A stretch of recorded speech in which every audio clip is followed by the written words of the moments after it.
Hey, everybody, welcome to another episode of Crimes, Killers, Cults. And beer.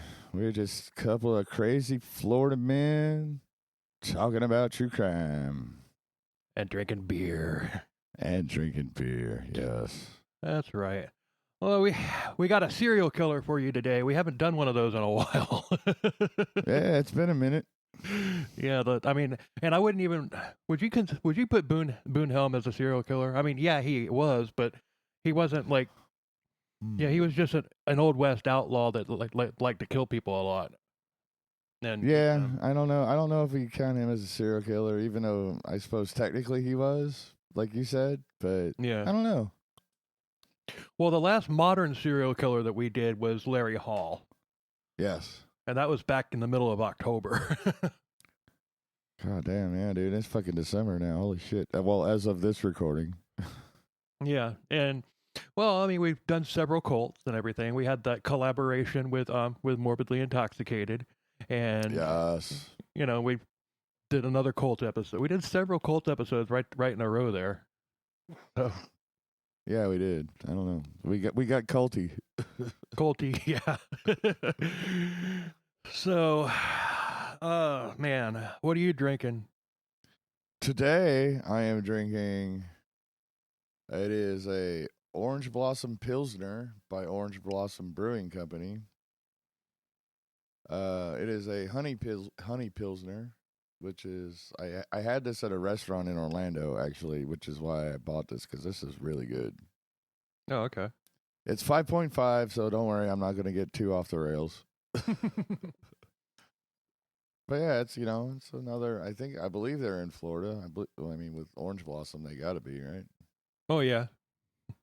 But yeah, it's good.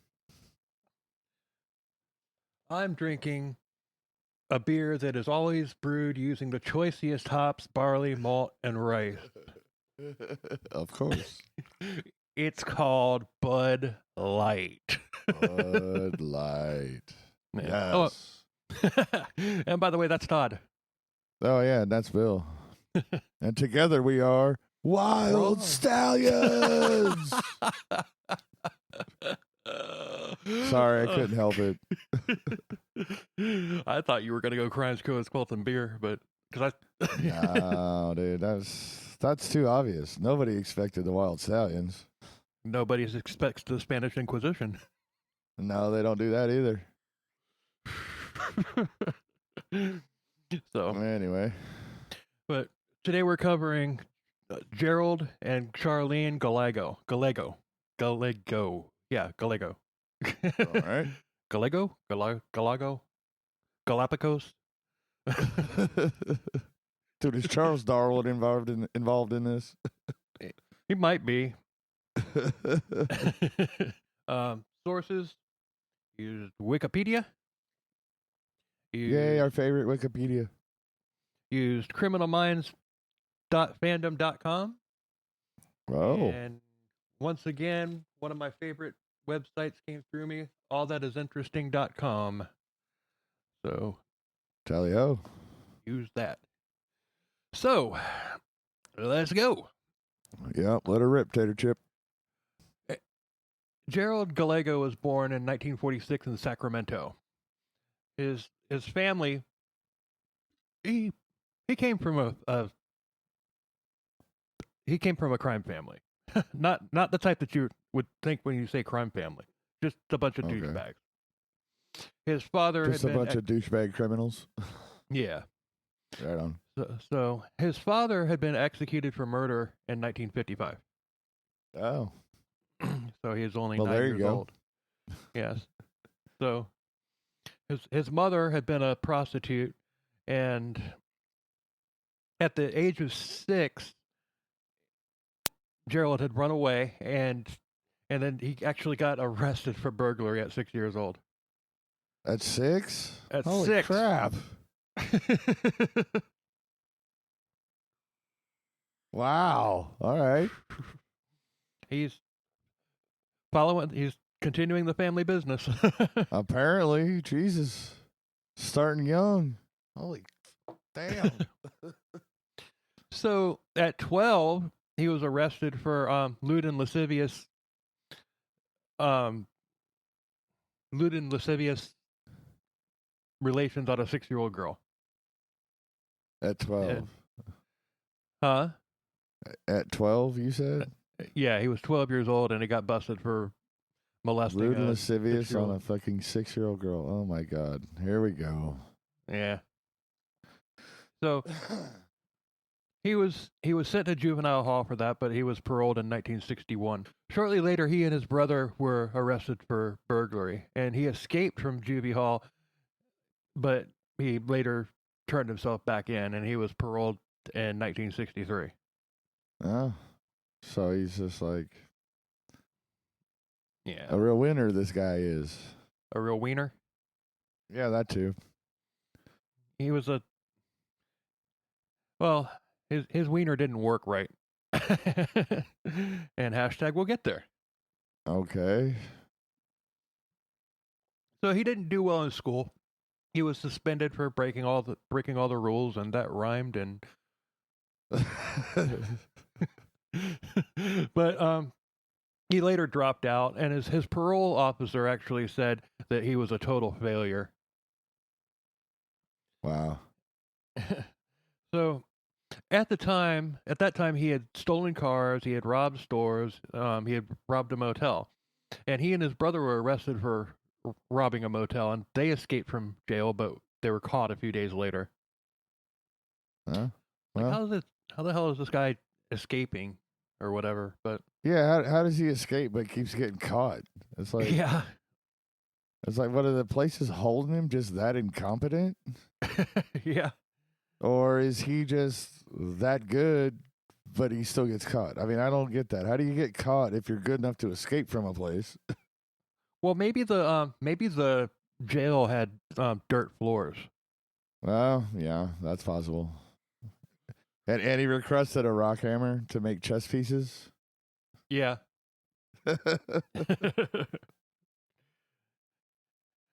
And he had a horse waiting for him. Yeah. Okay, we got to kill the horse. No, don't kill the horse. The horse is the hungry. best. I'm hungry. I'm hungry. I'm hungry. I'm sorry, horse. I love you, but I'm hungry. You got to go. Yep. Boone Helm Part 1 and 2. Check it out. Yep. So he was sentenced to 5 years to life, and after his release, he met Charlene Williams, and she was born in October 1956. She was a spoiled brat, but she was mostly a good kid.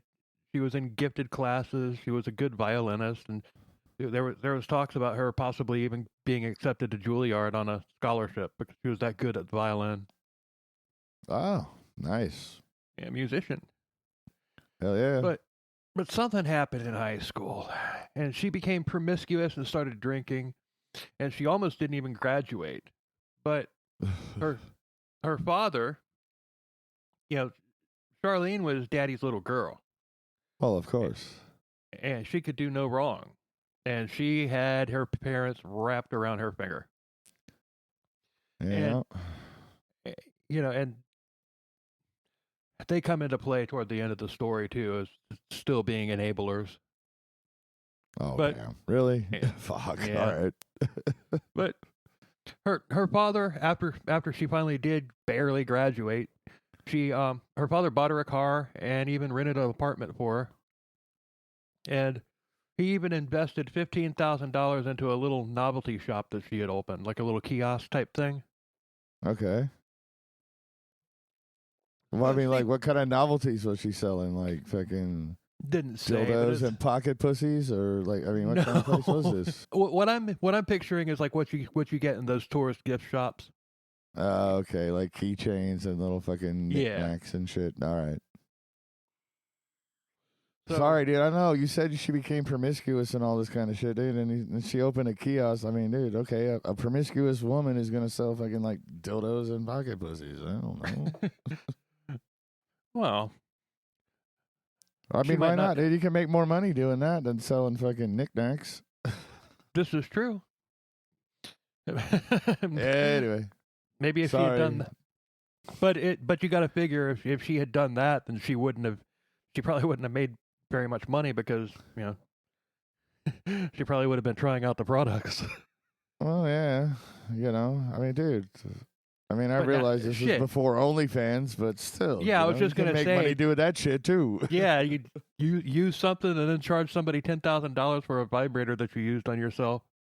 Yeah, damn right. There's fucking sick fucks out there that'll pay that kind of money for shit like that. Yep. I want to start an OnlyFans page.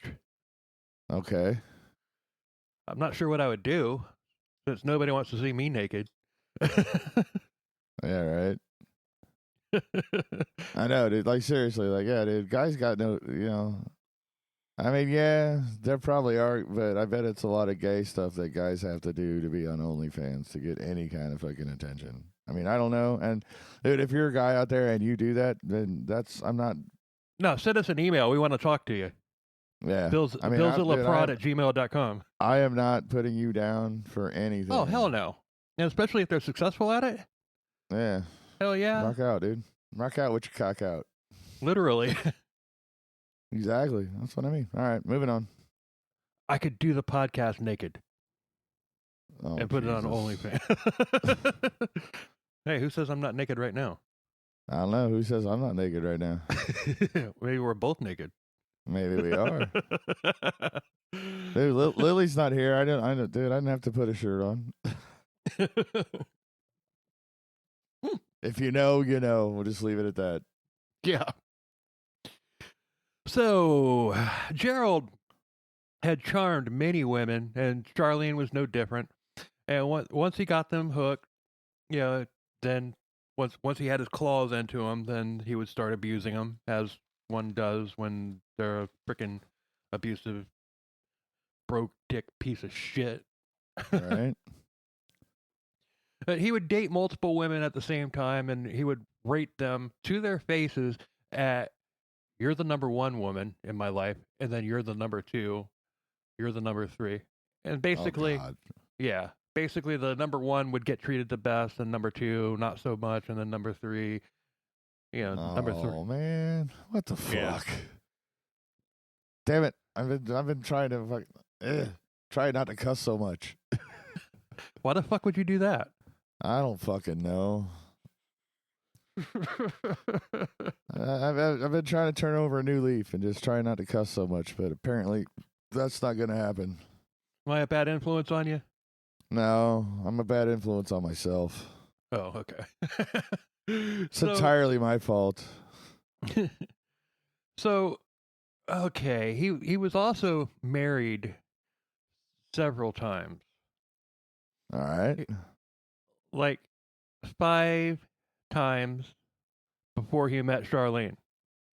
5 times? 5 times before he met Charlene. And all of the, I think the And longest. what is he, like 16? Well, his first wife, he was 16 and she was 21. Oh, good on him. Hell yeah. Second, 24, he was 18. Well, he And- likes the older ladies. He's going for the Well, that changes. they're not quite old enough to be cougars, but yeah, But at least that he changes. changed from the young girls like he did at 12. But anyway, Yeah. Whatever. All right, moving on. Yeah. So, but none of these marriages that he had would last. The longest one that he had was 6 months.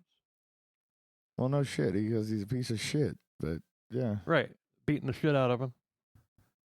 And dude, it's not the girl's fault your dick don't work. Fuck, and we haven't even really got there yet. I'm just assuming.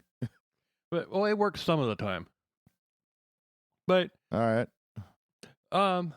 his fourth wife, he knocked her up. Oh, Yeah, it they had- worked that time then, apparently. Yeah. And his, but still, the marriage was over less than 6 months later. No, a month later. A month later. Oh, damn. So, wife 5, his daughter was actually the ring bearer at the wedding. Holy shit. Really? Yeah. God. All right. Well, Wow. that's kind of common for I mean, it is, but oh man, but this okay, guy. yeah, this guy, and we haven't even barely gotten into the story yet, and I'm already like this guy. Yeah, this fucking guy. But he was on parole at that time, and he had managed to convince his parole officer that he was reformed. And Oh, of course he did. and he was released from parole, and wife number 5, that marriage had ended for the same reason that all the other marriages had ended. Oh, Because he's an abusive piece of shit. right. God. All right. And if only somebody had tough Tony'd him. Yes. Merch coming soon, everybody.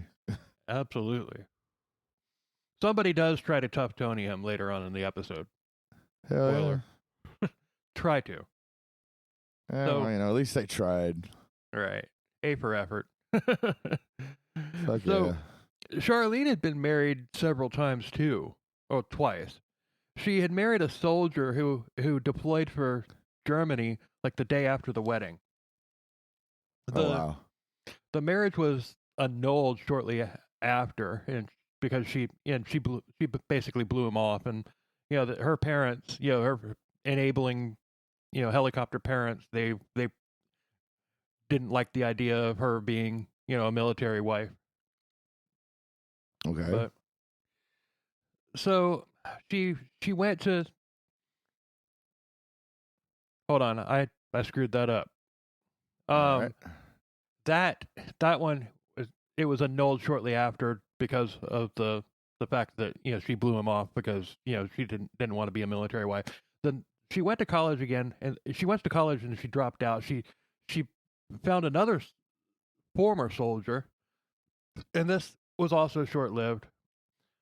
Drugs and alcohol were part of it, and she even at some point during that time she tried to kill herself by drinking Pine Sol. Oh. Now, Interesting way to try to off yourself. yeah, and this is the one where her parents intervened, but Well, I would they- hope so. Fuck. they blamed all of her antics on the husband rather than her. Now, Oh Jesus! All right. Well, yeah, I guess you got to if you're the parent. I would. of course, especially helicopter enabler parents. Yeah, Yeah. No, it's never our girl's fault. It has to be that asshole's fault. right. So, but now this is interesting, and I didn't even have this written down. It just occurred to me. This is not the first time that somebody in one of our episodes has drank Pine Sol. The first time that it happened, if you're trying to remember it, but you can't, it's because it was in the Ashley episode. Oh yeah. See, that's what I was gonna say. I don't remember anybody drinking Pine Sol. Yeah, it was in the Ashley episode. The John Ashley's wife, she thought that it was a jug of liquor, and she just grabbed it and took a shitload of it. Chugged it. But she was already drunk. She was, how when you're drunk you can drink shit that you wouldn't normally drink. So Yeah. she just chugged it and everything, and it wound up killing her. Holy shit! Wow. But Damn, I'm really gonna have to go listen to that fucking episode. It's a good episode. I think it's episode 12. I'll find it. I'll just fuck. Well, I'm telling I'll our listen listeners. to it. I'm telling especially our new listeners that we're Oh yeah. that are coming in by the truckloads thanks to some podcast friends of ours. Yes. Thank you, podcast friends. Florida man on Florida man. Gotta love it. Yes. They So- were very, very good to us. Yes, they were. And also not to mention the Brohio podcast. They ran Yes, an ad for Brohios. us too. Brohios are awesome. Yes, they are. Ohio rocks. And our two best, since we're doing shout outs, our two best friends in the podcast sphere is Morbidly Intoxicated with Lily and Sierra. So shortly after this marriage ended, Charlene Williams, she met Gerald. And she was attracted to him right off the bat, and she gave him his number. And the very next day, he sent her a dozen roses with a sweet little love note. And Aw. she was his after that. Oh, got her straight out the gate, huh? They got married, got a nice house with a little white picket fence, got a dog and a cat, and had 2 kids, and lived happily ever after. Cheers, everybody. Thanks for Later. listening. See you next week. No, that's not what happened at all. Yeah. I'm guessing that's not what happened. Otherwise, we wouldn't have much of a fucking story to tell. No. This would have just been some piece of shit that made some bad decisions, some really bad decisions early in life, and turned it around. Yeah. What's the point of talking about that? Yeah. On a true crime podcast. Come on, man. Let's get Right. to some true crime here. Right. You know what They played bridge every Tuesday night. So, does anybody really play bridge? I mean, dude, is that even like really a game? I don't even understand that shit. I don't know. I've never played it. My I've never. parents used to play it. Like, dude, they would play bridge, and I'm like, what the fuck is bridge? I have no idea how to play. I don't even. I'm assuming it's a card game, but I have no idea. Game. That's all I know. It's a card game, and I'm assuming it's a lot. It's like something like rummy, Oh, from what I understand. I mean, I don't even from what I can remember, dude. I mean, I was a friggin' child when I witnessed it. I don't even remember how to play rummy. To be honest with you, To me, if I remember correctly, it's like reminiscent of rummy, but you actually play in teams, and you have to like set your partner up to go out. Like, you know, you play as a team. It's like 2 people teams, and you have to set your partner up so your partner can set you up so you can both go out. It's not like you're playing against everybody at the table like rummy. oh, okay. But don't hold me that. If anybody really knows how to play bridge, fucking hit us up on Twitter, hit us up on the tweeter or whatever, and let us know how to really play it. CKC_beer. Yes. So, Yes, hit us up on the tweeter. Let us really know how to play it, because we don't know. Nope. We really don't want to. Really don't care to. But if you know, dude, please let us know, because, dude, I mean, it's not that I want to play it. I just want to know how close I was to being right. So Gerald moved in with Charlene a couple weeks later, after being together just for a couple weeks, and then the real Gerald showed himself. Oh yeah. He controlled herself, or he controlled her. He started being emotionally abusive to her, making her dress like a schoolgirl. And he also made her give all of the money that she made to him while he didn't even have a job.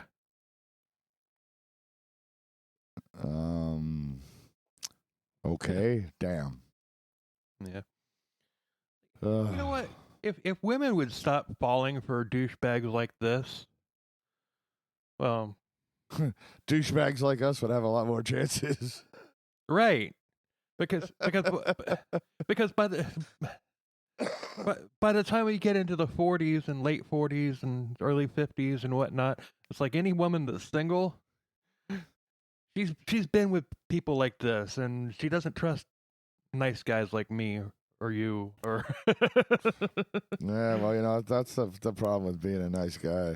So he wasn't happy in the bedroom, and he blamed Charlene for his issues. He couldn't rise to the occasion. Uh-huh. And that pissed him off. And then he would just start getting rough with her. Dude, don't do that. forhims.com, man. You got that shit. But he wasn't even caring if he hurt her or not. And okay. Well, fuck. And he would compare her to other women. He'd just walking down the street, and he was like, "Damn, that woman's much sexier than you."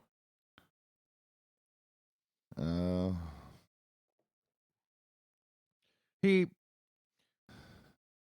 even said that Charlene was not a number 1 girl. Oh, well, that's not good. I'm gonna be your number 1. Nope, you're number 2. Ugh, Jesus. But Charlene accepted this and she took it. So. Oh, she was really in love, huh? All right. Yep. Well, damn. All right, here we go. So Gerald actually moved out and decided that he had to act on his sexual fantasies. He thought Okay. he actually thought Charlene would like what he came up with.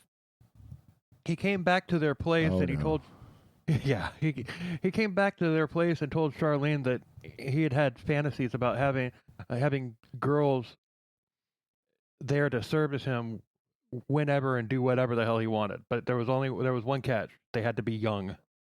Oh God! Oh fuck! Here we go. Yep. So Charlene objected, maybe thinking that he was joking, but Gerald wasn't joking. He was Of course dead he wasn't. serious. Oh God damn, dude! Really? All right. Did you hear what I did there? I did. I heard what you did there. Okay. I couldn't resist. I heard what you did there. I'm not trying. I wasn't ignoring you. I was having my own fucking meltdown at the. All right, here we go. Hey, we hadn't done a serial killer in a while, so we had to pick. So I had to pick a particularly brutal douchebag. I understand. So shortly later, Gerald got a job as a delivery driver in a box truck. His daughter, box truck. yeah, box truck. His daughter was 14 years old, and a friend of hers they came to stay with them. Oh no. And Gerald molested her twice in the 2 weeks that she was there. Oh. But in July of 1978, Gerald turned 32. Now, to surprise Gerald, Charlene came up with a little plan.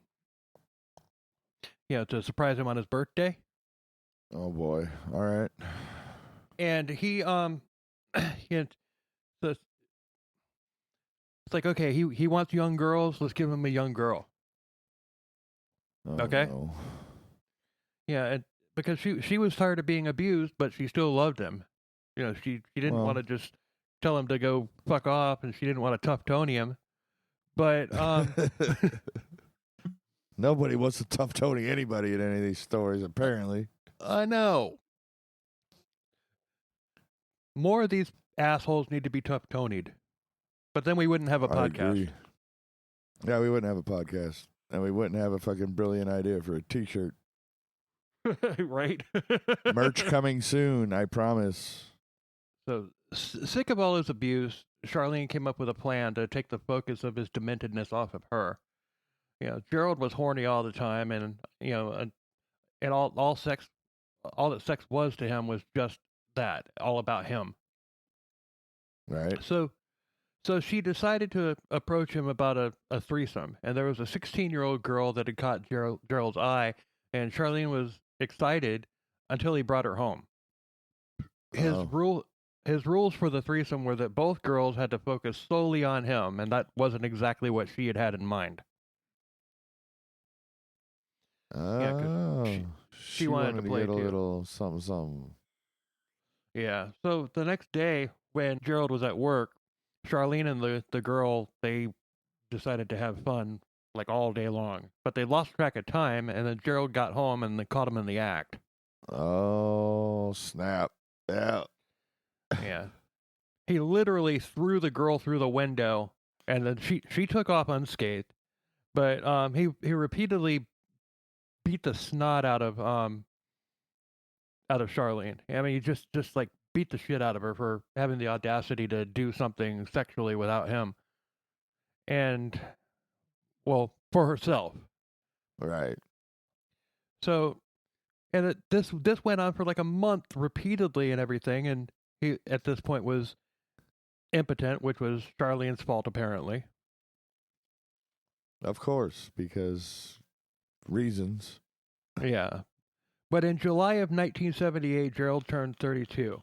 And on his birthday, she came up with another plan, to give him a gift. Uh-huh. His 14-year-old daughter wasn't living with him anymore. And so she surprises him by bringing his daughter over. And he was surprised, and he rose to the occasion with his 14-year-old daughter. Yeah, his daughter. His own daughter. Oh, my God. Yeah. And at the trial, she testified that Gerald had been molesting her since she was 6 years old. Fuck, all right. But he's a nice guy. Such a nice guy. Apparently not. So. Oh God! All right, that's a lot to take in. Oh, it is. Fuck. It is. But Gerald mellowed out after that, and then because of the fact that Gerald mellowed out, Charlene hatched a new plan that, that would leave her in peace with him. So, because he was all mellow after violating his daughter. Yeah. The plan was they would entice teenage girls into their clutches, and he would do whatever the hell he wanted to them, and they would hurt these girls together. They would hunt these girls together, and he agreed. Big old grin.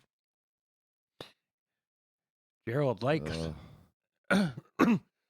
But Gerald is like, I ain't going back to prison.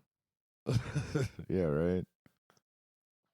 So, they had to find some way to make sure that the girls wouldn't talk. So So Charlene suggested, well, let's just kill him. Kill him when we're done. And Gerald was like, I love you. Oh, of course he did. Oh my God. I did. I was wondering when the killing part was going to start in this, and I did not expect it to go this way. Holy crap! All right. Yeah, this is a rough one. I mean, I just like when do they become killers? And then I was trying to think in my mind, like, how is it going to get there? And I did not expect that. We're on page 6 now, so.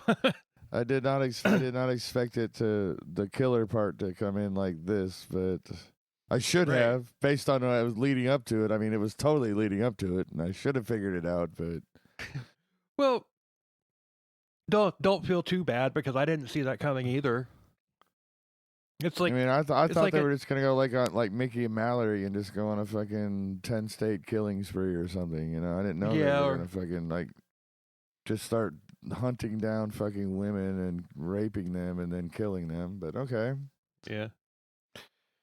Yeah, this one's a lot to take in. I'd heard it before, but I hadn't heard any podcast episodes about this one in a long time, and I was actually just kind of like scrolling through like lists of serial killers. Like, okay, we need a serial killer. We don't want to necessarily do the heavy hitters like the Bundys or the Gacy's or the Dahmers or anything like that. So let's find something. So I found this one after scrolling for about 20 minutes through a list on Wikipedia. I was like, I remember that guy. Let's do that one. Yeah. So, Gerald began teaching Charlene how to shoot, and she actually became a really good shot. And then, so the plan was Charlene would dress up as a young teenager. Yeah, she was 20 years old at the time, so she could still pull it off. And he was 32. But whatever. But she would dress up as a teen to entice girls back to their van. Of course they had a van. Not a van. Of course they had a van. Holy fuck. Of course there's a van. There's always a van in these stories. Jesus. At least it wasn't a camper van. Dude, you can camp in any van. Technically, all vans are camper vans. I had to go back to Angus. I know, but like I said, though, I know where you went. I got it. All our listeners got it. But technically you can camp in any van, so all vans are This is camper true. vans. This is true. Technically. But anyway, yeah. So she was a good teammate, and they felt a groovy kind of love. Jesus, you had to go there. Fuck. I did. And they Dude, were ready. dude, if we ever monetize this fucking podcast, you're gonna have to stop singing them songs like that, dude, because you'll get us fucking copyright struck. Oh man. Just saying. I'll just edit that part out if it happens. No, it's all good. I'm just saying. You know what I mean? Yeah, dude. I mean, yeah, like, all right, you got to edit it and you got to cut the part out where you sang the song. But yeah, that's, whatever. But I mean, no, that's cool because that was like perfect for that. But moving on. Yeah. But they were ready to get going. So in September of 1978, Gerald and Charlene, they stalked out a mall, and the van looked hip. Was hip like hip? the Did it have like space wizards and stuff painted on the side of it, like airbrushed and everything? It was brown, but it did have the shag carpet in it. It had it was decked out. It was decked out. Did I always picture like vans from the 70s with like space wizards and stuff? Yeah. And unicorns and fucking, all that kind of shit airbrushed on the side of it. Yeah, is hip the right word though? Was that the word back in 1978? Hip? Fuck if I know. It was probably hip. Or far out. There we go. Far out. Yeah, dude, that's far out, man. Anyway, doesn't matter. So they would come off as cool. And they looked until they found two young girls that he liked, and he went back to the van while Charlene talked to them, and it worked because 17-year-old Rhonda Schaefer and 16-year-old Kippy Vaught were lured to the van under the promise of cocaine. Oh, yeah. Luring with drugs. Yep. So once they got in there, Gerald pulled a gun, and they drove into the woods where Gerald raped them and murdered both of them with shots to the head. And the girls initially thought Gerald was a cop and was busting them for like trying to get cocaine. And oh, damn. He and Charlene thought that was really funny. Well, of course they did. So I bet they found a new routine then, huh? Yeah. No, they didn't. But they even told them that if they cooperated, they would live. Of course, they all do that when early on in their murder campaign. Oh yeah, dude, that's funny. So shortly after that, Gerald started getting paranoid, thinking that Charlene would rat him out.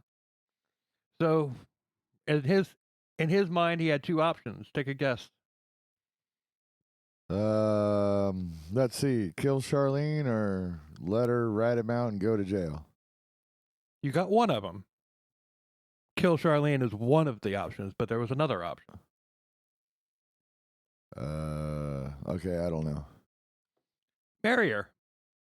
Marry? I thought they were already married. No, they weren't married.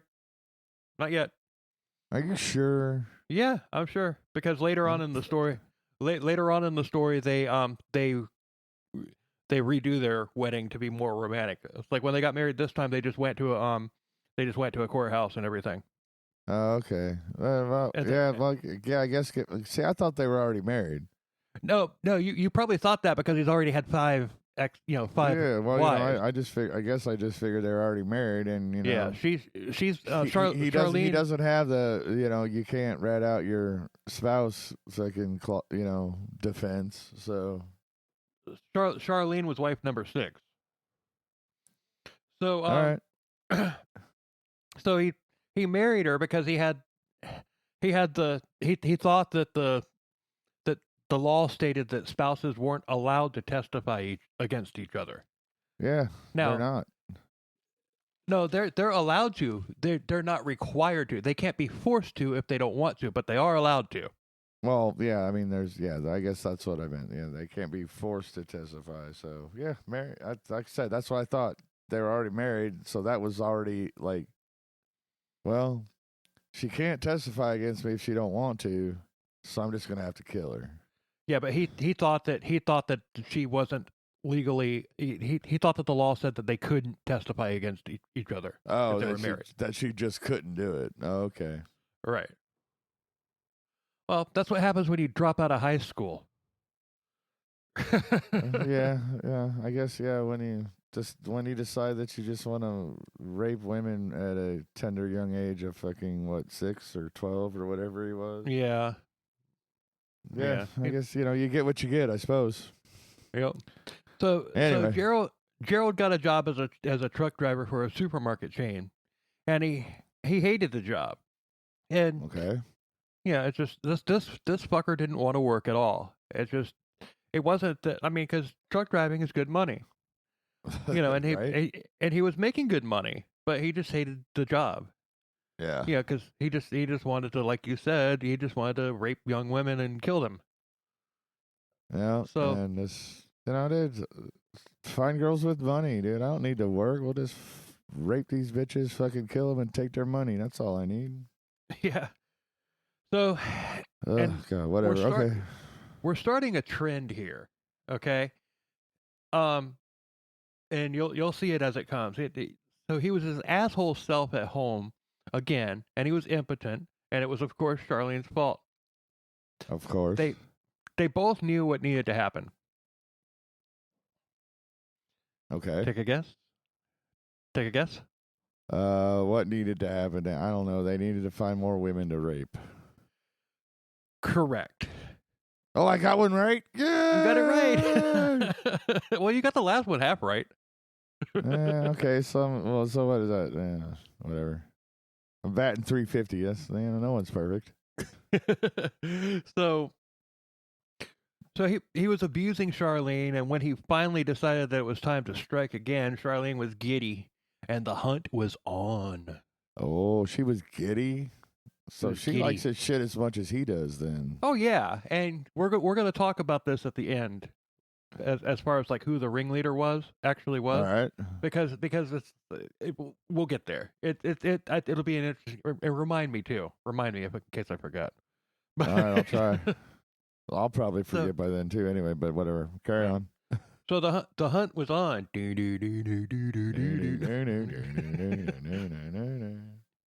So 9 months had passed since the first double murder. So they headed for the state fair in Reno, Nevada, and they hunted for several hours, and finally they found their victims: 14-year-old Brenda Judd and 13-year-old Sandra Colley.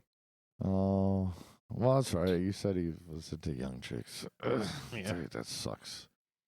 So Charlene approached them and offered them $20 if they would help pass out flyers. Okay. So they agreed, but where were the flyers?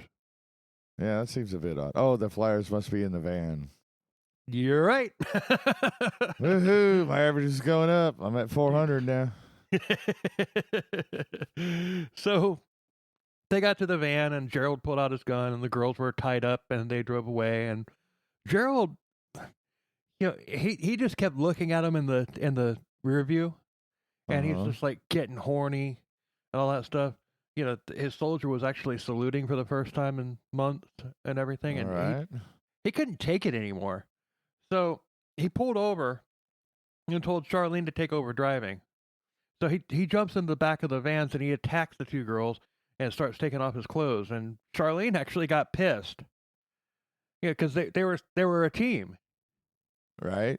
It's just like, hey, we're supposed to be doing this shit together. It's like, so Charlene, oh God, Charlene pulled over and pulled her gun on Gerald. Uh-oh. And this is outside of the van. They had jumped outside of the van for this, and they're just screaming at each other. But Gerald pulled his gun, and it was a standoff. Until Charlene actually pulled the trigger and shot Gerald in the arm. Oh shit! She tried to tough Tony him. Yeah. Oh fuck, dude! She actually shot his ass. Holy crap! Yeah. But then she broke down and begged for forgiveness. But Gerald was fine because the bullet had only grazed him. he didn't even retaliate against her. Really? Yeah, and Wow. Okay. he's just so it's you choose your battles, I guess. I don't know. I guess. That's weird. Like, I mean, dude, okay. would- Well, from what you said, you said they're outside the van pointing guns at each other. So is he naked with a fucking heart on, standing outside in public, fucking pointing guns at her? Or what? What's going on here? I think he only had his shirt off. I think that's what it said, that he had just taken off his shirt at that point. Okay. I don't know. You said started taking his clothes off, and then she got mad and pulled over. I'm like, dude, is he just standing out there in the middle of the road, fucking naked? Well, that would sure attract attention. Yeah, wouldn't it? Yeah. All right. Well, okay. Just checking. So he went back to the van to check on the victims, and they were still there because they were too scared to try to escape. And you know what? No judgment here. I get it, but Oh still, yeah. they should have just taken a chance while these two chuckleheads were distracted. Yeah. But But like I said, I've seen that movie. That never ends well. So no, it does, and this is a freaking horror movie. I mean, it really is. I mean, this is like I know This when is you like- think you got a chance to get away, dude. All of a sudden, and everybody comes to their senses, and they're right on your ass and tracking you down. And it's like, yeah, hey, you were gonna die quick. Now, not so quick. exactly. But it's just like, well, why don't we just take off in that fully fueled car that's running? Are you crazy? Let's hide behind these Yeah. chainsaws. Let's hide behind these chainsaws. I love that commercial. I do. I know, right? That commercial's great. But yeah, dude, it's just like, I mean, I get it. I mean, plus, dude, the fear that those two girls must have been going through. Is Yeah. just like, they couldn't have done anything. No, but There's if no if way. if it had been the two 17-year-old girls in that scenario, they might have had the It fortitude may have to try been because it. see, they're They're old older. enough to drive. They could have. One of them could have hopped up. Well, in that's the front true. in that One of them van could and hop in the fucking took driver's- off. But you Just know, left you got them like there. a 14-year-old, a 14-year-old and a 13-year-old that have probably never Right. driven a car before in their life, never been in any kind of situation like this. Right. They're terrified, dude. They can't do. They can't do No. anything. They Well, and like I it's said, I'm not judging them. I'm not judging them. No, not at all. I'm just, yeah. I mean, that fear, just, I It's mean, paralyzing. It's like paralyzing, man. Yeah. Yeah, and they, as just this guy's, yeah. As far as serial killers go, he's probably the, well, I don't know. Him and Ramirez, I think, are tied. Yeah. But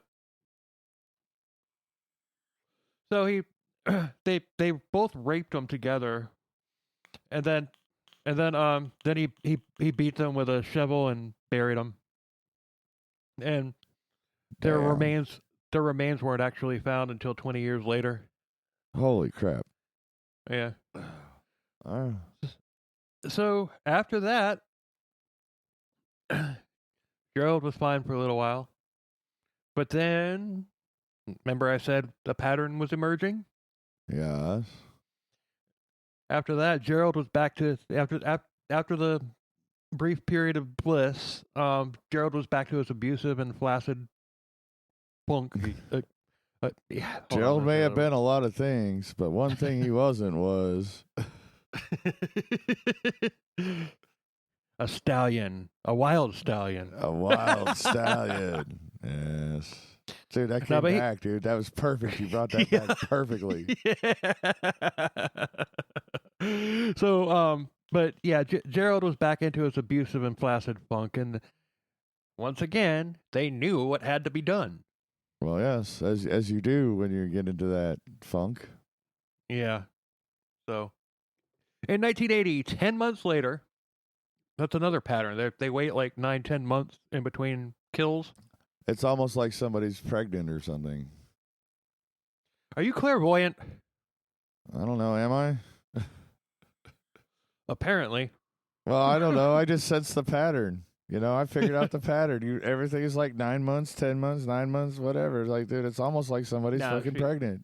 Now Charlene does get pregnant later in the story. All right. And you know what? I'm gonna start running a keeping score for you. Like how many questions I ask you and how many you get right. How many you get right? We'll keep a score. We'll start on the next episode because we were already several in on this one. I think you're what 3 out of 4. I'm like 2.5, 3.5, and then a prediction that just happened. We will allow that. All right. So they went to a mall in Citrus Heights, California, and they saw 17-year-old Stacy Redigan and Karen Chapman. And these girls were easy to coax into the van. It didn't take any effort at all because they were on their way to Hollywood because they wanted to get into the adult film industry. Oh, they wanted to be corn stars. Yep. So Charlene And told yes, them I said corn stars because that's how you have to say it on TikTok. Oh, really? I thought you said porn. I thought you said corn stars, but I wasn't. I didn't say anything. Yeah, like I dude, like the fucking mind rot that is TikTok, or at least my TikTok anyway. There's all kinds of girls on there going, "Oh yeah, I dated this guy, then he left me when he found out I was a corn star," or they'll put like a white and blue square up because that's what OnlyFans colors is, and all. Dude, I mean, it's like, dude, TikTok is so fucking just like thirst traps and coded. That if you don't know what they're fucking talking about, I'm dude, what the fuck is going on here? But anyway, I digress. Moving on. Hashtag, but I digress. But Charlene told them that she wanted to surprise her husband with an orgy, and promised him drugs and a good time. And this next part is comical. It's tragic, but it's also comical at the same time. Okay. And yeah, I want to make it really clear before we start into this because I'm not making fun of the victims here. It's just these girls. I mean, they were probably already baked on drugs and had no freaking clue what the hell was going on. But it is kind of funny. And of course we're gonna laugh, but yes, nothing against the victims. Right. What happened to them is still terrible, but. Right. If it's funny, we're gonna laugh and make jokes because that's what we do. Right, and we're not laughing at the victims. These girls didn't deserve what they got. Of course not, but it's not gonna stop us from laughing at the situation. Right, exactly. So, the girls bought it and they hopped into the van where Gerald was waiting with a gun. The girls thought that it was role play at first. Oh, okay. And that pissed Gerald off, but it didn't stop him. Of course not. So he told Charlene to tie them up, and they drove over 300 miles into Nevada. Oh shit! With these girls tied up, and all the while they're sitting there thinking, "Oh, this is gonna be fun! Yay!" We're gonna make our first porno. Yeah, but the thing is, they had now crossed state lines while in the process of kidnapping minors. Oh, yeah. That's not bueno. A federal offense. Yes, that's going to come back to bite him in the ass one of these days. I hope. So they finally get to a campground in the mountains, and the girls still thought that this was part of the party. Ah. After driving 300 miles. I know, right? Dude, that's fucking like 6 hours. Like, dude, you sat tied up in a back of this van for at least 6 hours. 6 hours. And they're still like, oh, yeah, I can't wait to party. And you think it's going to be a fucking party. You would think that whatever drugs that they were on that got them all giddy would have worn off after 6 hours. You would think, unless they were like hardcore into it. I don't know. Right. And they might have been, but still. It's just like, and of course this is all subjective. This comes from Charlene's confession. So it might not be completely true. Right. But I believe that there are elements of it that are true. Oh yeah, I'm sure part of it's true. Right. Well, maybe in one way or another. yeah. Well, maybe they were partying for like the first part of the trip or whatever. Yeah. But maybe they actually were partying. Who knows? But there's nothing about drugs in here other than like alcohol and pine sol. Alcohol and pine sol. Fucking pine sol. Why is it always pine sol? So anyway, oh God. And now these poor girls. And now we get to make fun of Gerald because it's like, yeah, the fact that they all think that this is all part of the plan. This really pissed him off. So they finally actually raped the girls, and according to Charlene, the girls were still into it at that point. Well, yeah. I mean, dude, they were on their way to Hollywood to become porn stars. Of course they're going to be into it. They think this is all part of the fucking, like, dude, we're making a movie. Or not, whatever. Right. You know what I mean. Practice. They probably didn't think they were making a movie, but yeah. Practice. Yay, we're going to get fucked. We're gonna go back to Hollywood and be fucking porn stars. Yay. Yeah. So finally, little did they know. After he raped them, he crushed their skulls with a hammer and then buried them. Oh, he didn't even shoot him. He fucking beat him with a hammer. Fuck. Yeah, but the thing is, it's just like, this really pissed him off, and because he didn't get the sheer terror out of it and everything. Yeah, because they were into it. Yeah. But the thing is he could have easily, and I'm not. I'm not saying that he should have, obviously, because you don't fucking kill people, but he could have turned that into fear. All he had to do was just punch the shit out of one of them. Yeah, or just killed one and then watch the fear on the face of the other one. Right. I mean it's just, but. Yeah, it doesn't matter. I mean, they got killed anyway, but still, but this sent him into a funk. He didn't get the high off of it like he did from the previous. He didn't get what he wanted. Yeah, right. It's like that. It's like freaking Angus Sinclair with that girl that had just gotten divorced. And yeah, it's like that was like hot to trot, and he wasn't into it because she fucking wanted it. Because she wanted it. Yeah. Angus Sinclair, go listen to that one. It's a good episode. Yeah, there's a lot of fun stuff in that one. Including a camper van. Because there's always a fucking van. With these fucking perverts. Oh my God. Yeah. All right. So they decided after that to go to Lake Tahoe to relax. A nice romantic getaway. Yeah. Yeah, dude, Tahoe's a good place to go, man. Lake Tahoe's gorgeous. That whole area through through Donner's Pass, it's just gorgeous. I mean, yeah. Yeah.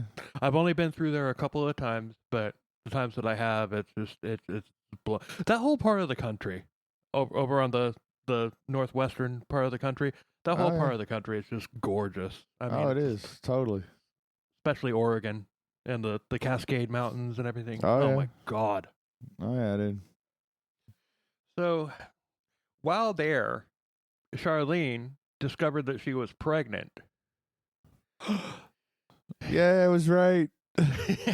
and Gerald was thrilled. I'm going to be a daddy.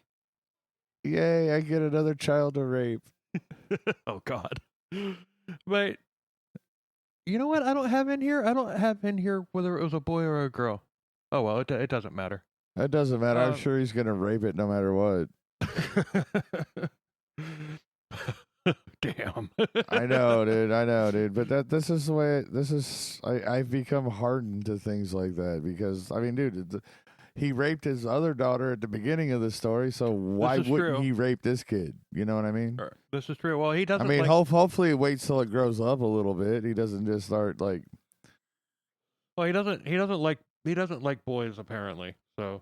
Well, hopefully this kid's a boy, so he can be left Right. the fuck alone. I think actually, you know what? I think in my research, I think I did see that a son. I think I did see the word son. I think it was a son. Hold All on, right. I'm just gonna Google it right now. All right, Google it Just gonna because Google we it need to right know. now. We need facts. We do. We're trying to present facts, even though we do it silly. Yeah. Okay. We still do our best to present facts. Charlene, Gallego.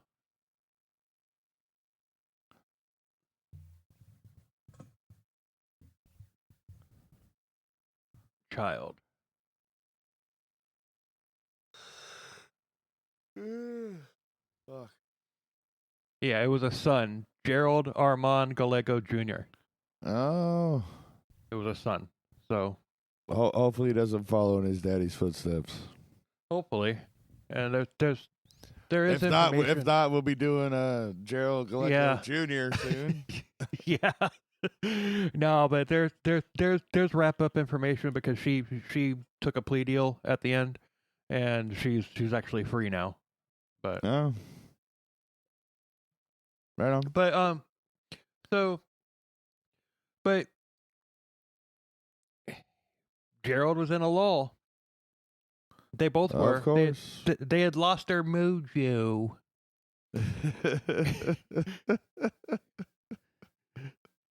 The sex that they had with their latest victims was consensual, so Gerald didn't even get a rush from killing them.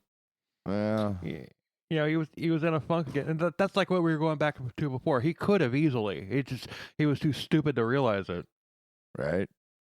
Yeah. Well, you But- know. But yeah, but he was in a funk again, and he was But going dude, to be. I mean, like, dude, like, how demoralizing was that to him? That these girls thought that this was all a party, and they weren't afraid because they Right. were under a completely different Mindset. impression of what was Yeah. going on. I mean, dude, like, how demoralizing would that be when you're like, all right, let's get these girls, and they're going to be fucking scared, and I'm going to fucking get hard. I'm going to do this. I'm going to do that. But all he had to, and they're not fucking scared, dude. I mean, yeah, dude, that Right. would be like really fucking demoralizing.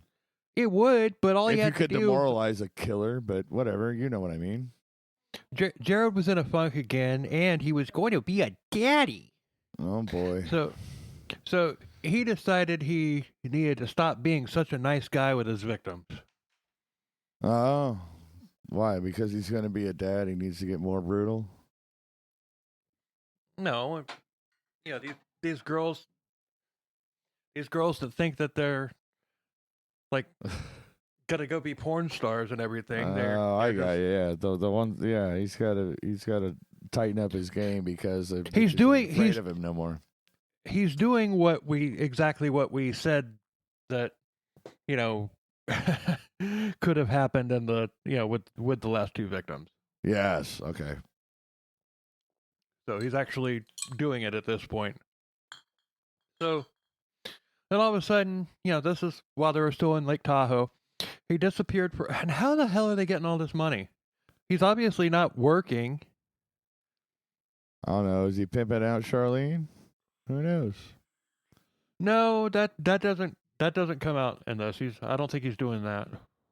But well, dude, they have a van. They're probably just living in the van, dude. Fucking yeah, that's true. Eating scraps out of a fucking restaurant dumpster. You know, fuck, dude. You do what you got to Could do be. to survive, man. Yeah, it's not. I mean, but no. The reason I was saying that is because Lake Tahoe isn't exactly cheap, and even back in the 80s, it wasn't cheap even then.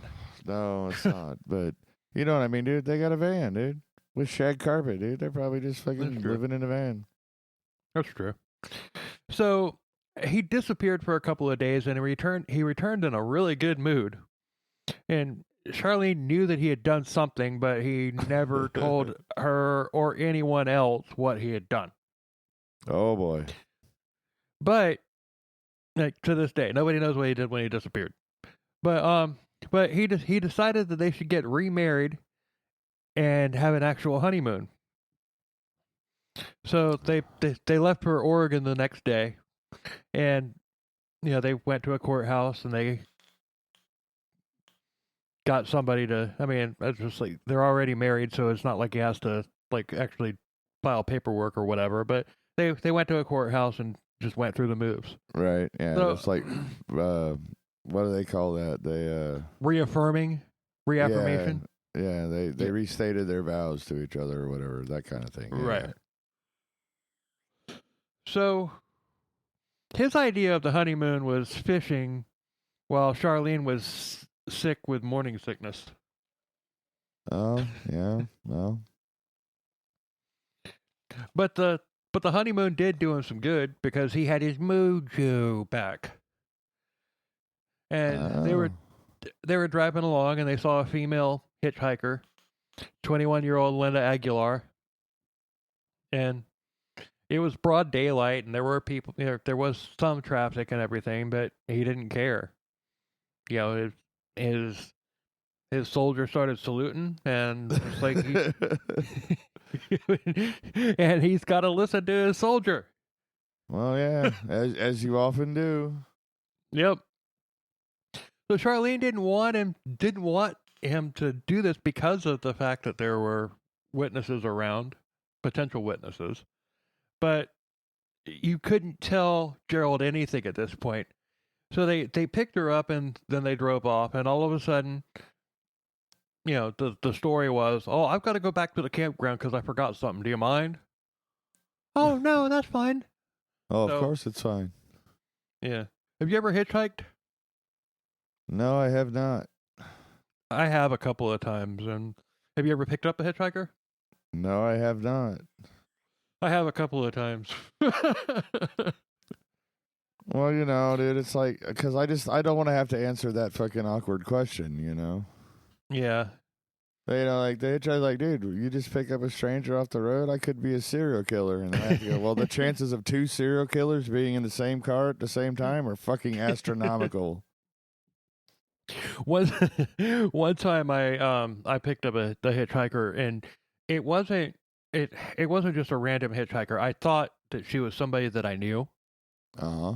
Yeah, she, from my perspective driving by, and this is in Merritt Island on Courtney Parkway, over there by Merritt Island High. Right. And I thought that she looked like somebody that I knew. So and she, she's like hitchhiking. So I pick her up. And as soon as she gets in, I realize this is not the person who I thought it was. and it's too late now. Yeah, it's too late now. And she wants to go over to the Straw Hat. Oh, the Straw Hat. Holy crap. The Straw Hat. Is that bar still there? I'm not entirely sure. I think it is.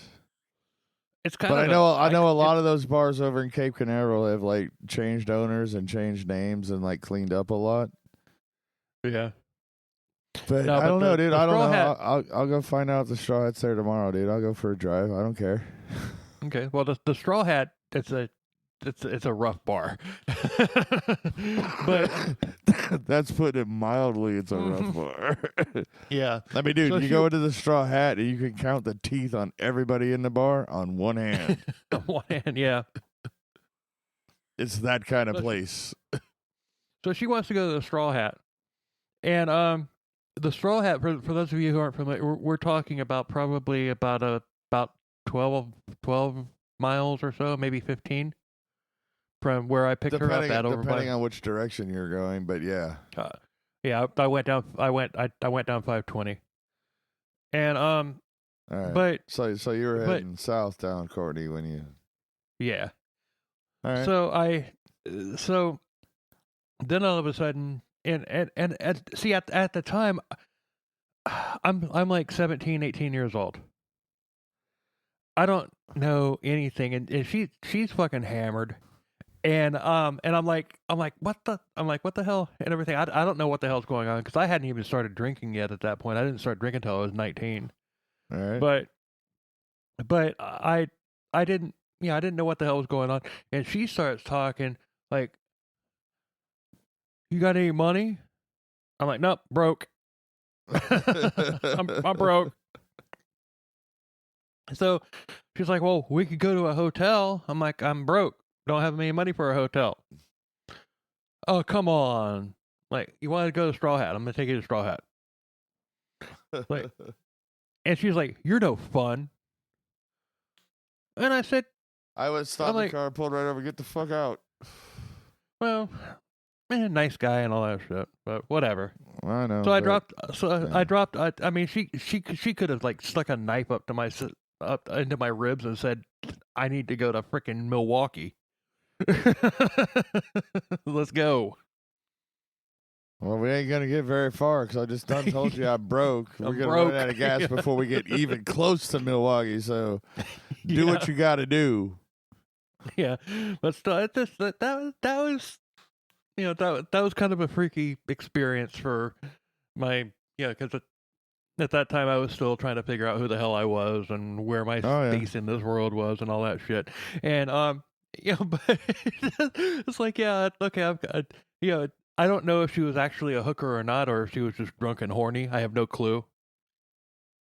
But she was probably both. a hooker. Yeah. Probably both. Right. But Anyway. I don't think she realized I was like 17 either. Or maybe she did. Maybe she likes them young. Who knows? Maybe she was like a Could be. cougar. I wonder if there's like a serial killer that hasn't been caught that's a female prostitute. Like Eileen Warnos but never got caught. And what if it was her? Dude, the chances of you surviving two fucking serial killers in one lifetime are fucking astronomical. No, that's true. And we'll cover that at some point in the near future. Because this is the second time we've actually mentioned it on one of our episodes, but we will cover that in the future. I have encountered a serial killer, and he did try to, he was running his MO on me. But you're just gonna have to wait because I'm not ready to do the episode yet. That's a story for a different time. Right, but it's coming though. It's coming. That's a good story for a different time. For a different time. Fucking Star Wars, Disney. Fuck you in the ass.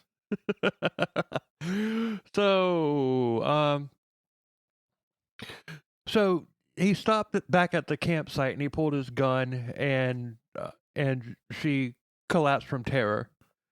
And she collapsed right into Gerald, like fell like into him, and it knocked Gerald back. And Charlene thought that she had attacked him.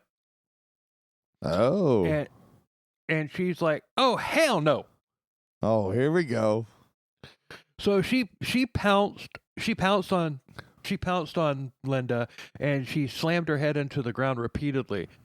And that actually spooked Gerald. He was like, "Oh shit." Maybe I better stop fucking around with this one. Holy crap. Yeah, she shot me. Yeah, and she done shot me, and she just beat the shit out of this bitch. For no she's reason. And she's pregnant. I might need to fucking like, whatever you want to do, honey, okay.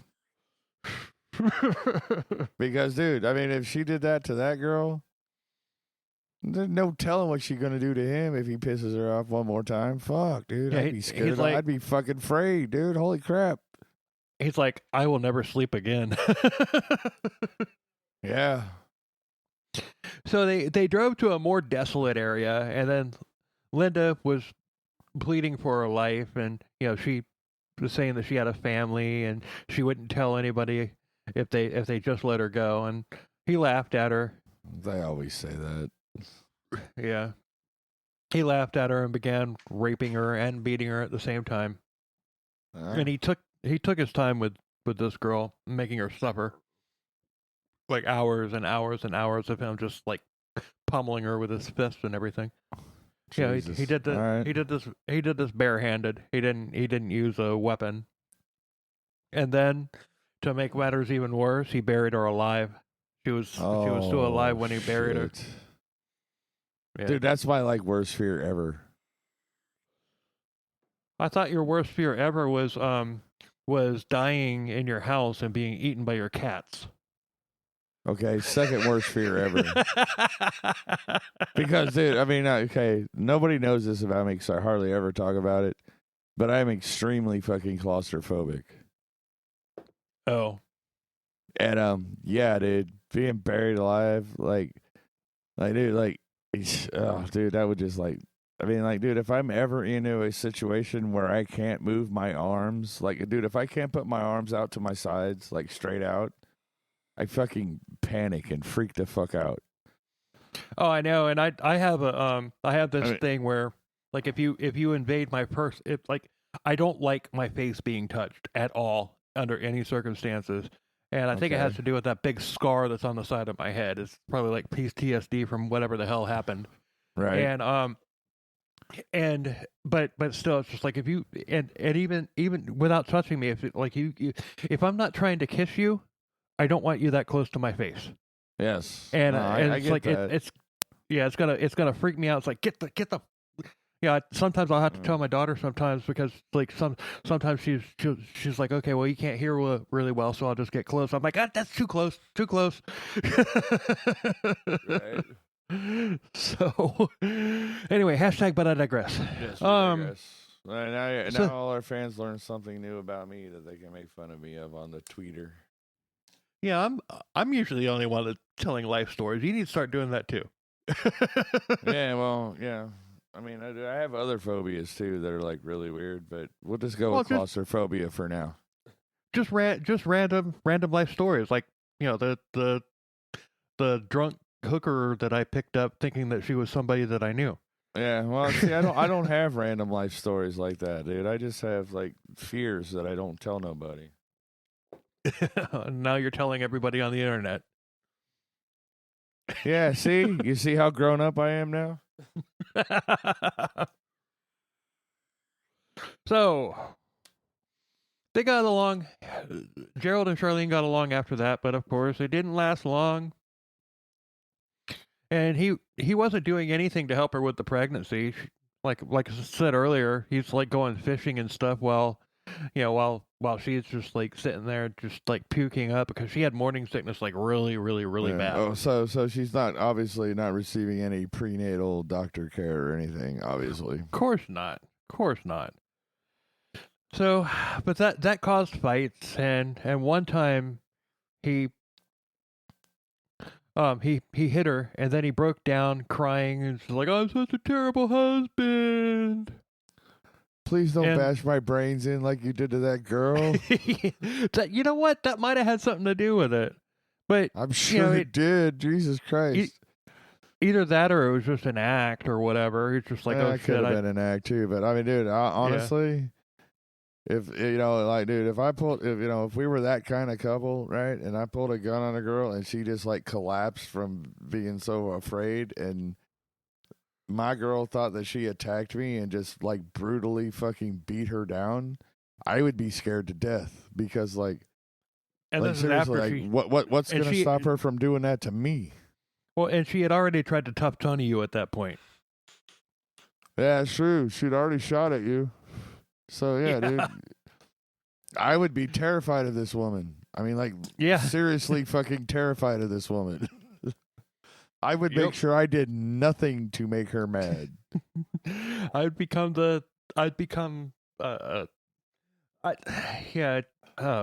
we won't go there. Yeah, I'd become the perfect fucking husband. Like, hey, honey, what do you want to do today?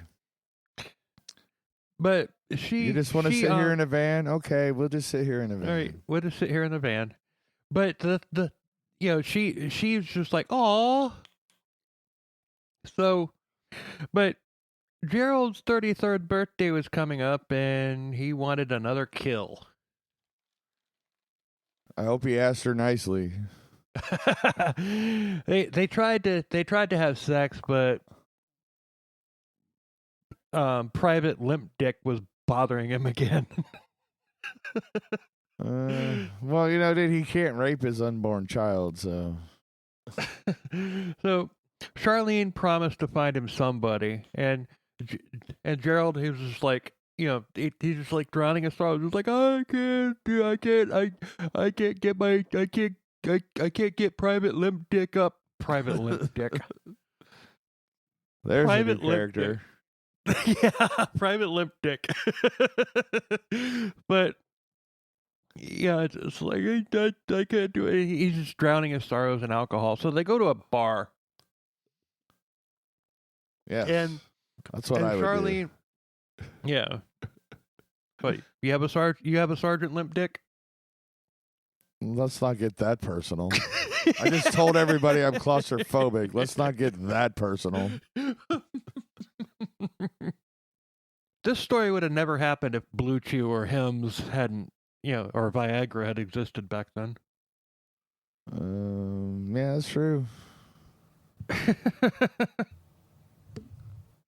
But Yeah. so hey, non-sponsor, hims.com. Yeah. Does the job. Yeah. So they went to a bar and everything, and Charlene took an interest in the bartender, 31-year-old Virginia Michelle. Oh. She was the one. So happy birthday, Gerald. The one. Like So the one or just the one? The one Just that they were the going to kill one. next. Yeah, that night. She wasn't like Yeah. the one. Like the No, be all end all. Charlene was the one. Yes. I would hope so. I would hope that he fucking thinks that she's the one. Now, I hope she's And you know what? I hope she got up to number one girl status. Yeah, damn it! I was literally just gonna say that. See, dude, we've been doing this long enough now. We know how each other thinks. Right. So they waited until the bar closed and they're outside, and then Virginia after she locked up and everything, Virginia came out. And Gerald grabbed her and pulled her into the van, and they drove around. They found a spot, and then they tortured her almost to death. And then finally, Gerald strangled her with fishing line, and then they dumped her body into a river, and then they went home to sleep. Birthday boy happy. Yeah. Yeah, the couple that slays together stays together, I guess. Oh, God. So a few days later, the bodies of Stacy Redican and Karen Chipman were found. And the police had no leads, but even though they skipped town, just better safe than sorry. Right. So they drove into Montana and just like laying low. And well, dude, that's the safest place to go because nobody fucking goes to Montana on purpose. Well, I've been to Montana. Well, I was working, so I wasn't there on purpose. I was working. Yeah, dude, nobody goes to Montana on purpose. Montana is boring. God, I need to watch the. Hey, you know what? Hey, dude, if anybody's listening to this in Montana, I'm just making jokes. I'm just being funny. I need to watch. I need to start watching the third season the new season of Yellowstone. That show is awesome. I've never watched it. It is really fucking good. And you know what? You will fall in love with Beth. Yeah, that's probably will. That's all I'm gonna say. Beth is my spirit animal. Right. And if you start watching that show, you'll understand why I say that. I seriously recommend it. It is a fucking great show, and the new season's been on for about a month now, and I haven't seen any of the new episodes yet. I just haven't watched it. It's not. I have so many other things that I have to do that. I know, I get it, but it's you know, really dude, I've though. heard about it. Everybody says it's great shit. I mean, I see, dude. There's all kinds of shit on TikTok about like the main guy from fucking whatever. You know what I mean? There's all kinds of thirst traps. Kevin Costner's the lead character. You can't go wrong there. Oh wait, maybe what's the other show then? What other show? I don't know. Oh, they did it. There's a guy. Dude, there's a guy that like wears a cowboy hat and a denim jacket, and everybody's like, "Oh, there's a new season of Yellowstone coming out," and dude, and then my husband comes out looking like this, and then I get wet and whatever. That shit's all over fucking TikTok. It might have been Kevin Costner's character. No, it's not Kevin Costner, dude. It's somebody else. Oh, I know who you're talking about. I can't remember his name. He's like the muscle.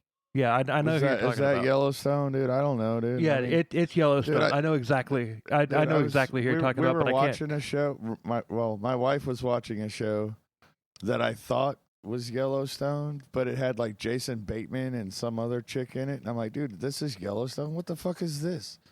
She's Well, like, they did no, this is another. I don't even know if it was Yellowstone. They did a prequel. They did a prequel to Yellowstone. Yeah, the 18 that had whatever. that had 1881, and it had Yeah. it had Tim McGraw and Faith Hill in it, and God, they're that still was really together. yeah, but they played a Holy married crap. couple, but they no, all of it. There hasn't been anything bad with that show yet. I mean, But I don't know. Dude, and I guess I don't know. Like I said, she was watching this show and it had Jason Bateman in it, and I'm like, how is this the? I'm like, for some reason I thought that was Yellowstone, but it must have been Jason another Bateman. Jason Bateman was he was in Ozark. Ozark, that's it. It was Ozark. Yes. And I still Ozark, haven't seen Yellowstone. I mean, dude, they're like things in America. They could be the same fucking show.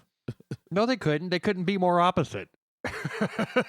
But you know what I mean, though, right? When I say that, right? Okay, Yeah. Yellowstone, that's a fucking national park. The Ozarks are fucking mountains. It's things in true. the United States, Okay. so you can understand why I would get that confused, especially when what I don't you're watch saying. any of that shit.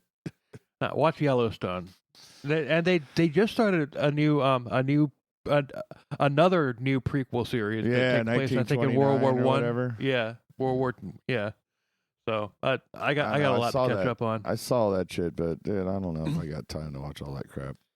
Man, it's worth it if you do. I have an Trust me. empire to build, bro. So anyway, hashtag. But I digress. Yes, we did.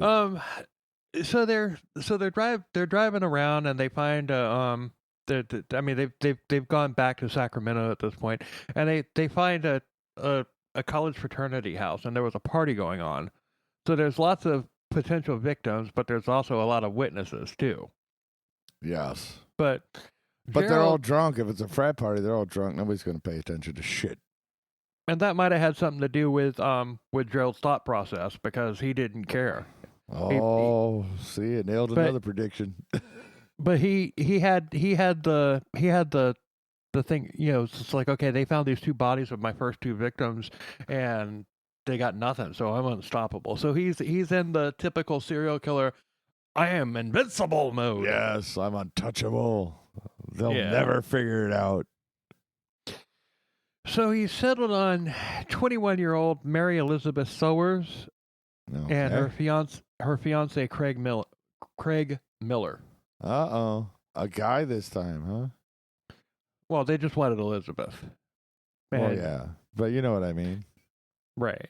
But they approached them as the couple was going back to their car, and they blinded them with their bright headlights.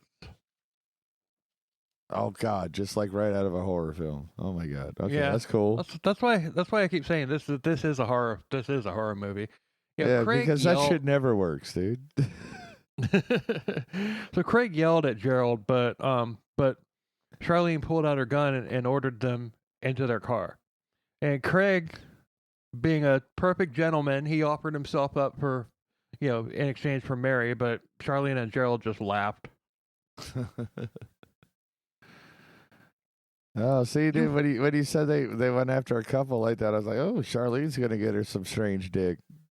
Nah, nope. But a friend of Mary, a friend of Mary and Craig's, guy named Andy, he came out, and he was unaware of what was happening, but then, he noticed them, and he walked up, and Craig's just like, dude, walk away.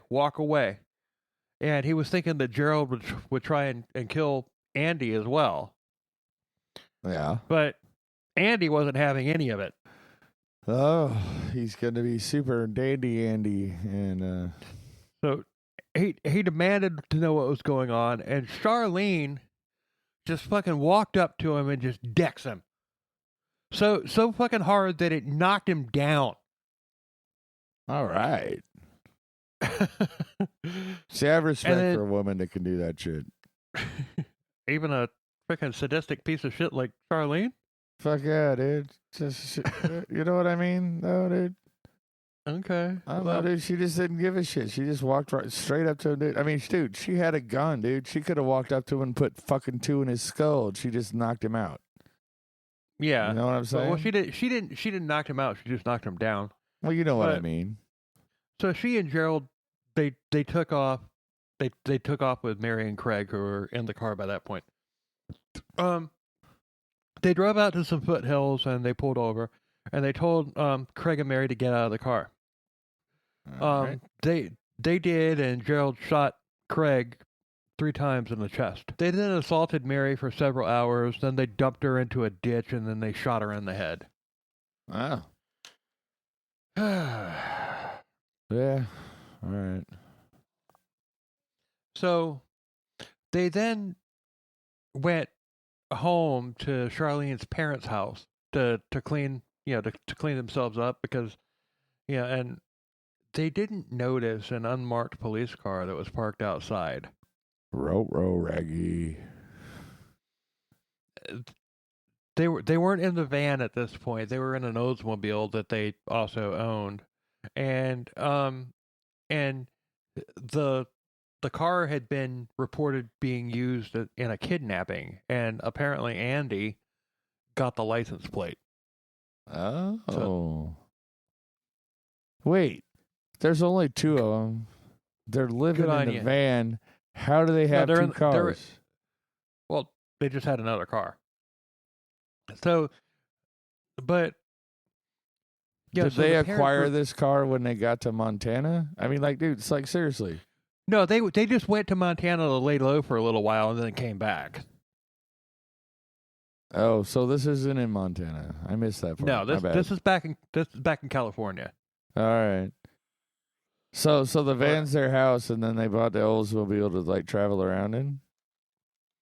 Pretty much, I guess. I don't know. Okay, I don't know. It's just weird. There's only 2 of you. It just said they weren't using the van anymore. They were using. Oh, they got rid of the van and got the Oldsmobile. It doesn't say that either. They probably just decided, hey, let's go out for a little while. Let's take the car. All right. So the van is their house, and the Oldsmobile. Okay, gotcha. Right. I think. So I don't know. So Charlene's parents were being questioned about the kidnapping, and they said that they said that the car belonged to their daughter and her husband, and they had no clue where they were. So the officer left, and then Charlene's mom told Charlene and Gerald that they need to go. And they asked her mom for money, but Charlene swore to her mom that the kidnapping was all a big misunderstanding. So her mom gave them a couple $100 and they left. But yes, the enablers again, right? Exactly. I told you that was going to come back up. Yes. But Andy was describing Gerald and Charlene to the police. So the police, they came back to the house, but they were too late. Charlene and Gerald were gone. They put an APB out, but Charlene and Gerald had made it deeper into California. The FBI was monitoring Charlene's mom's phones in case Charlene called. So they're on to them at this point. Yes, they know what's up. Yeah, so they recorded, the FBI recorded several calls from Charlene to her mother, but none of them actually revealed the location of where they were at. Oh. So they tailed Charlene's mom, and they followed her to a Western Union in Reno, and then they headed back into Sacramento. Yeah, and they didn't even realize that they were being followed. Now, Donner's Pass goes from Reno to Sacramento, and I mean that on that interstate, I think it's I-80 or is it I-70? I don't know,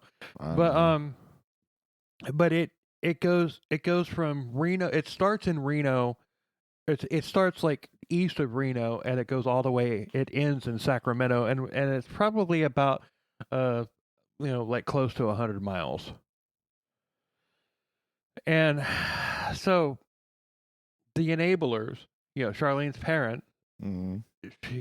they drove from Sacramento all the way to Reno to a Western Union to wire money. Because That's they a long to avoid like the cops or whatever, right? But the cops were they thought following them. Yeah, they thought they were being slick. But they weren't. But yeah, okay. Nope, they weren't. So Charlene's mom wired them $500 to a Western Union in Omaha. Omaha. They're a good ways away at this point. Yeah, right. Yeah, because Fuck. Omaha's Omaha. yeah, Omaha's a long way from Reno, but the police were closing in. Charlene and Gerald were unaware of this, but as soon as they went into the Western Union in Omaha, the police were waiting for them and they surrounded the place. Oh, dun dun dun. Yep. One agent walked up to Charlene and told her not to move. He took into consideration the fact that she was pregnant. But with Gerald, nope. They surrounded him with their guns drawn, then they threw his ass to the fucking ground, and I hope they kicked him a couple of times. Right. But that's not in the thing. Yeah. But a little police brutality would have been justified there. Absolutely. So they threw him to the ground and they cuffed him. But at that time, they only had them for the kidnappings. They didn't know anything else at that point. Oh. It actually took a whole year for all of their exploits to come to light. Oh, and man. They were separated in jail, and Gerald, he wasn't talking. Charlene, however, loyal wife, singing like a canary, huh? Mm-hmm. Well, she starts to crumble. I mean, she was going, because we're talking, they were like literally in jail for like an entire year. Dude, so she had the kid in jail? Yeah, she gives birth in jail. Okay, that can't be. I mean, I don't know, but in my mind, that just cannot be a good thing. I would be like, dude, I will do whatever you want me to fucking do. We'll come back to that when we pontificate at the end of this, and I'm on my last page. Oh, thank Christ! So, I mean, she was afraid of the death penalty, and she asked for a deal if she confessed. So the deal was granted, and she confessed to all of it. She was just like, okay, there's a lot more here than what you guys realize. So she confessed to all of it, and she remembered the dates, the times, the locations, and the names of every single victim. She's got one of those fucking memories like mine, where it's a blessing and a curse to have a memory that fucking solid. Yeah, right. I wouldn't know. I can't remember what I did fucking this morning, man. Let alone what I did a year ago. Holy crap! But the investigators didn't realize.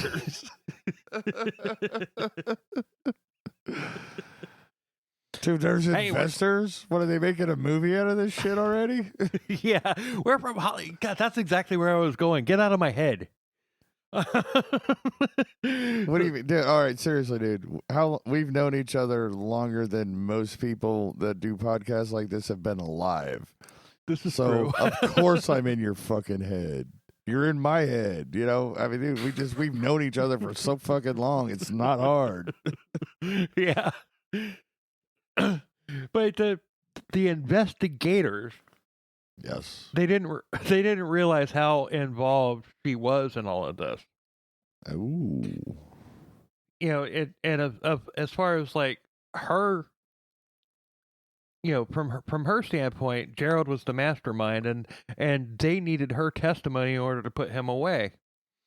So she would have to testify against him. That was part of the deal, and she agreed to it. Oh, turncoat.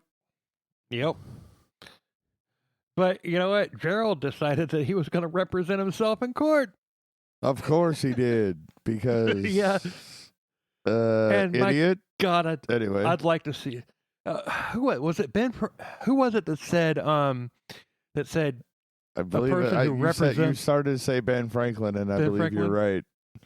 Yeah, anybody who represents himself in court has an idiot for a client. Yes, as an idiot for a client. Yes.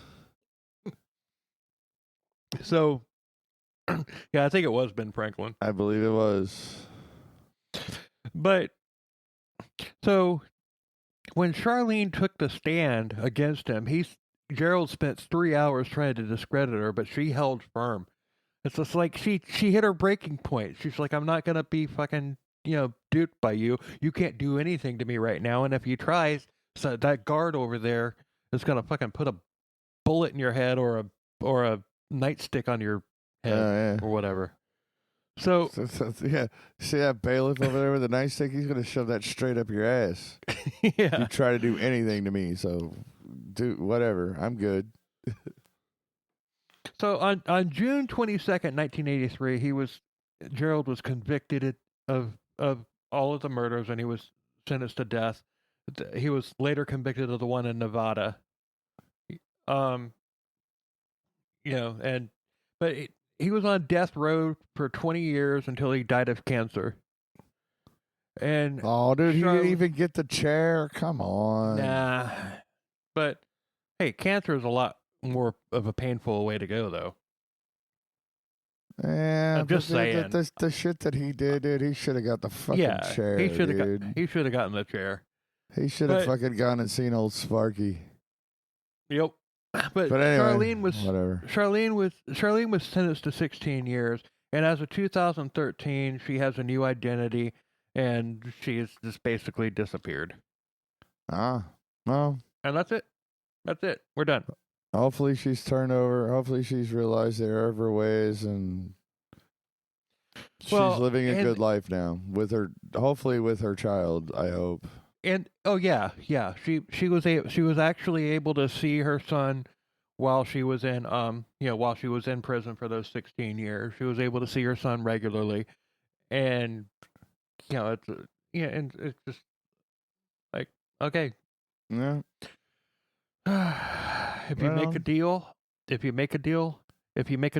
and you agree to the terms and you do the terms and you're released, guess what? I may not like it, but I also at the same time have no problem with it, Yeah, you made the deal. You served your time. You did the time. That was, whatever. I mean, that's okay. She's got a new name. She's living in anonymity now, and that's fine. I'm okay with that. Mm-hmm. We did get the happy ending, even though fucking Gerald should have got the fucking chair instead of dying from cancer, waiting on death row for 20 fucking years. Is that what you said? Yeah. Yeah. 20 years, dude. Seriously. He was sentenced to death. Why does he have to sit on death row for 20 years? He died in 2003. Yeah, but 20 years on death row, dude. Why don't you just fucking fry the bitch? I know. It's crazy. I mean, there's appeals. There's appeals and all that that's stuff. That's how the legal system is. Like, but oh, dude, he's got appeals. He gets to do this. He gets to that. We can't just fry him right away. He's got to have his, because maybe we were wrong. Right. No, you weren't wrong, dude. You had eyewitness fucking testimony from somebody who was there. Put that bitch in the fucking chair right now. But the thing is, and this is something I want to start doing on like, we'll do it on some episodes, not all of them, but let's talk about this, okay? Because it's just like as far as the court, the court stance on this was that Gerald was the mastermind of the situation, but if we go back into the episode, she was the one that came up with all these ideas. Yeah, it really was her, wasn't it? Now that you mention it. And then toward the end of it, she became more of a badass than Gerald was. Yeah. Yeah, So, that's true. She did. She was actually the one in control. Just let him think he was in control. Dude, oh, fuck. Yeah, Dude. exactly. This bitch is out there killing people right now, and I'm telling you right now. Maybe it was the girl I picked up in front of Meriden High. Maybe that was her. I doubt it, but how fucking still. ridiculous would that fucking be? Oh, no kidding. Oh my god. Okay. Anyway, moving on. But I'm serious. I'm serious. I really, I really do think that they got it wrong. Yeah. Gerald wasn't the mastermind, and all of this comes from what came out in court, and the majority of it is based on Charlene's confession. Her confession. So she could get a lighter sentence and get off. Yeah, no, dude. But she completely she admits to coming up with the ideas to do all this shit, and then later on, she's basically steering Gerald around. I mean, I'm not making any excuses for Gerald. And Kaiser Soze was in the room all along. Yeah, I'm not making excuses for Gerald, because Gerald was a sadistic piece of shit that, if he hadn't been doing, if he hadn't been treating her the way that he was, she doesn't come up with these plans. Yeah. But she is still fucking complicit in it.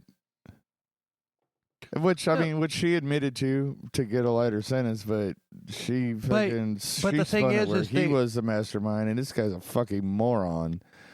When she obviously was the mastermind, dude. It's like that. It's like the Usual Suspects, where Kevin Spacey's sitting in there acting all fucking gimped up like he didn't do nothing, and he was the mastermind the entire time. You know what I mean, dude? Right. That's like Kaiser Soze was in the room the entire time. You know what I mean, dude? It's that fucking shit right there. So you have, so you have her. She came up with the initial plans and everything.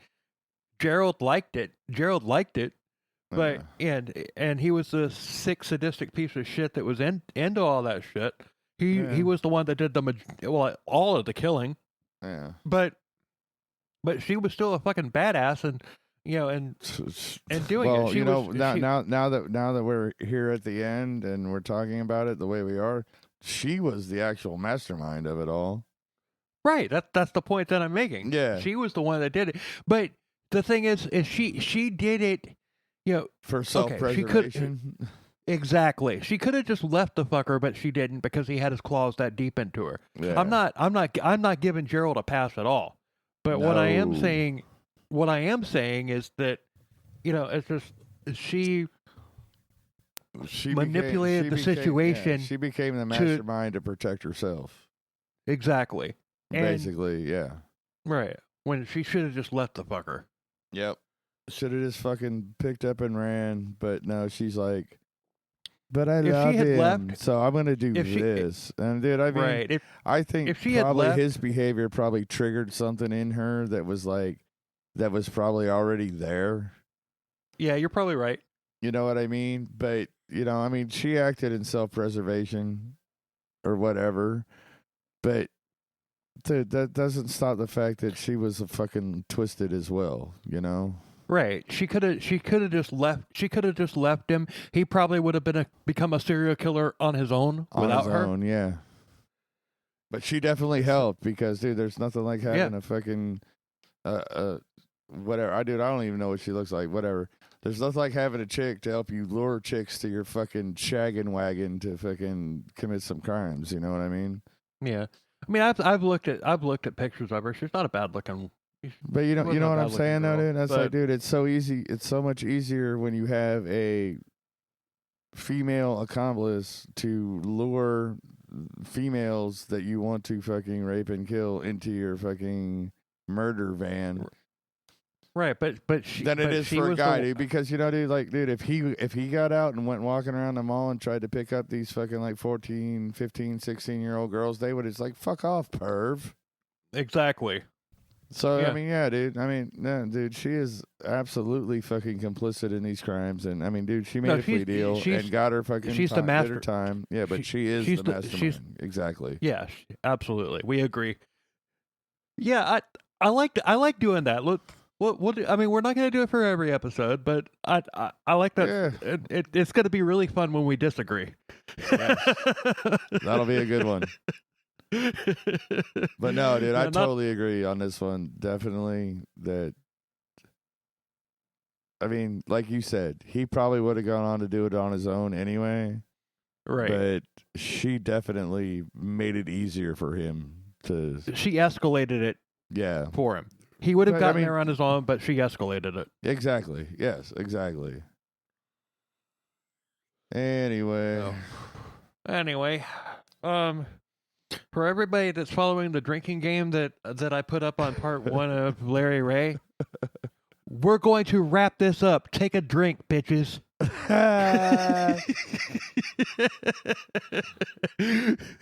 Are you sure we're Anyway. going to wrap this up? Let's wrap this up. Well, it doesn't count when I say it. It only counts when you say it. Yeah, considering I said it like 30 times in that episode. I know. But we kept on talking, and that was the best part. That we just kept on talking. It was fucking great. Yeah, we had been recording for like over 4 hours at that point. Know, dude. But, we were just starting to. We were starting to get we were having fun and everything, but we started to get like really loopy. Yeah, but dude, we had a guest, dude. We had Lily with us, and it was like, dude, we got somebody else to bounce our fucking stupid shit off of. And, dude, we just talked. And it was fucking great. Anyway, not the point. And as we're recording this, we have not recorded part 2 yet of that episode. We'll actually be recording that tomorrow. Tomorrow, as of this recording, but by the time you hear it, part 2 will already be out, so it's all good. Right, exactly. So that's how we roll. Anywho, anyway, check us out on Facebook and on Twitter and everything. Twitter, we're most active on Twitter, and that's mainly because people on Facebook aren't interacting with the page. A lot of people are joining it, but people don't really interact with that one. But yeah, you want to change that. You can be the change and start interacting with us on the Facebook. But as of right now, we're most active on Twitter, and that's CKCB or CKC_B. And our website. It's going to have a merch page before too long. Yes, we're going to have merch. And it also has, it has links to all of our socials. It has links to all of the episodes on all the various platforms and all that stuff. And it also has links to my original music, cha-ching. And, and anyway, we're going to wrap this up. Drink again, bitches. And until next week, later. Cheers, everybody.